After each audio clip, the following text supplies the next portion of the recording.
Hello and welcome to the Candidates Forum for Los Angeles County Sheriff, brought to you by SCVTV, KHTS AM-1220, the Signal newspaper, and COC Cougar News. My name is Paul Tanaka, and I'm running for Sheriff of Los Angeles County. In August of last year, I retired after 33 years in law enforcement. I was the undersheriff for the Los Angeles County Sheriff's Department. In addition, I'm also a certified public accountant, and as such, had the responsibility of managing the sheriff's budget for 11 years, from 2002 until 2013, and successfully managed a budget that reached at its height $2.8 billion. Also currently the mayor of the city of Gardena. I'm in my 10th year as mayor of that city, in which I grew up in. I'm a lifelong Los Angeles County resident. I believe that I have the experience operationally, politically, and also the knowledge that it's going to take to be able to step right in from day one to A, restore trust and credibility that is so vital to a law enforcement in the community that it serves, and also to help the Sheriff's Department get back on track to doing what cops are supposed to do for a living, and that is fight crime and make your community safer. Thank you. In light of the recent concerns that have plagued the Sheriff's Department and Sheriff Leroy Baca's early retirement, what do you do to restore public confidence for those who are concerned about the department? Public trust is essential when it comes to law enforcement and interaction with the community. Without it, the law enforcement agency is of no value, and it's very clear that the vast number of the men and women on the Los Angeles County Sheriff's Department are hardworking, and they're dedicated to the cause of making communities safer. All that they are looking for is a leader who will provide them direction which is clear, which is consistent, and which is sensible.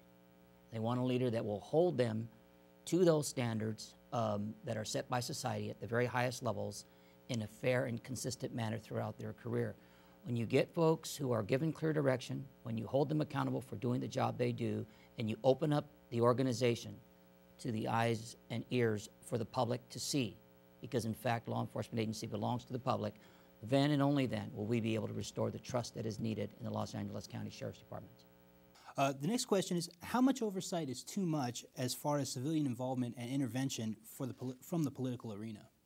Perry, how much oversight is too much is really a question that speaks to what is going on today in the Sheriff's Department. The board brought in an Inspector General, and one of his first recommendations is to have the previous oversight entities removed from the process. And I agree with that, and the reason is, if you have too many competing interests, what you have is a real potential for one trying to outdo the other, and as such would be counterproductive to what their real mission is, and that is to have a cooperative relationship with the sheriff and the staff, to come up with solutions and recommendations, and to have the sheriff and the Sheriff's Department implement them in a timely and sensible fashion. But you really need to focus on the one oversight body, and we need to give that Inspector General's position a chance to succeed. There have been mixed reviews for education-based programs offered by the Sheriff's Department. What do you think of such programs, and how would you work to make them more effective? Luke, the education programs are absolutely vital to any custodial environment, whether it's in the state prison or even in the jail facilities, especially in light of AB109, where we are now housing what would have been former state prisoners in the county jails for much longer periods of time.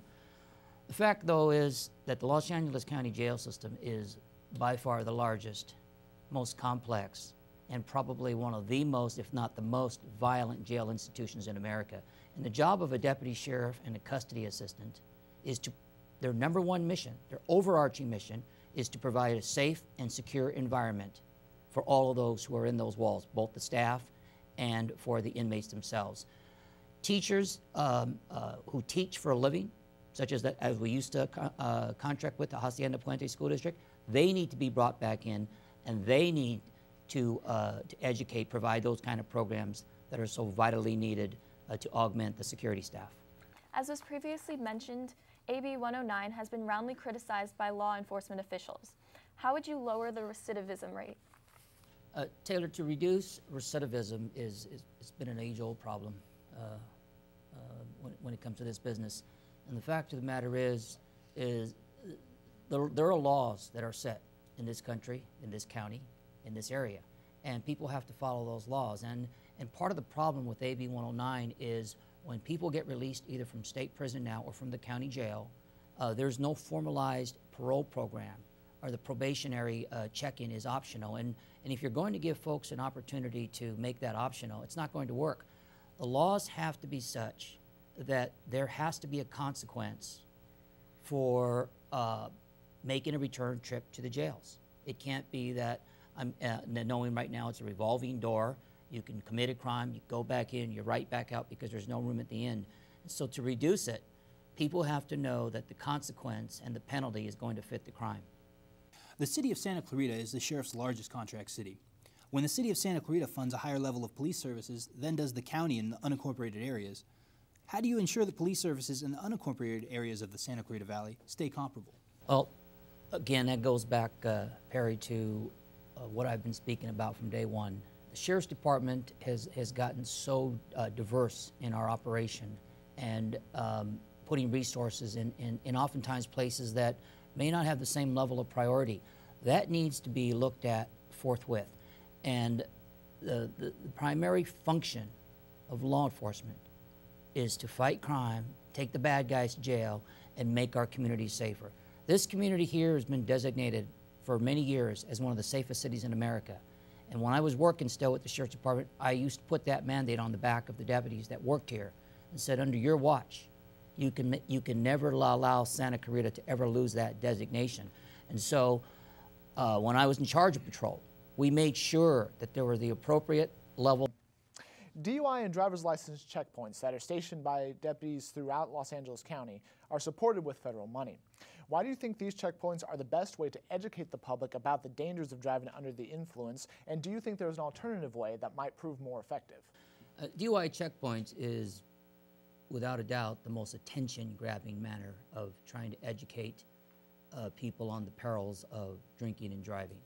But it is just one of several ways that is being done and needs to continue being done, and that is education on the dangers and the effects of drinking and driving, and that would include education in the schools, and that would include educations through drivers' education programs and outreach programs that are led by groups such as MAD and other organizations. So DUI checkpoints are good.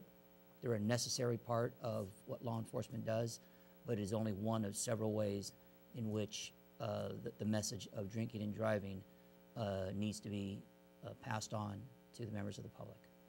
If you had to choose between budget cuts for patrols versus for jail service, how would you make that determination? Jails and patrol are, without a doubt, the top two priorities of a county sheriff's department. And the Los Angeles County Sheriff's Department certainly fits in that category. And so I would not look at cutting from either. I mean, it's a nearly 18,000 person organization. There are a number of other services that have to be looked at before you can shortchange the staffing levels that would affect safety in both the jails and in the community. So for me, I look at both of those as primary mandates of the Los Angeles County Sheriff's Department, and as such would ensure that both of those services are staffed at the appropriate levels that would provide safety for those who are working and safety for those who we are protecting, both the inmates and members of the community.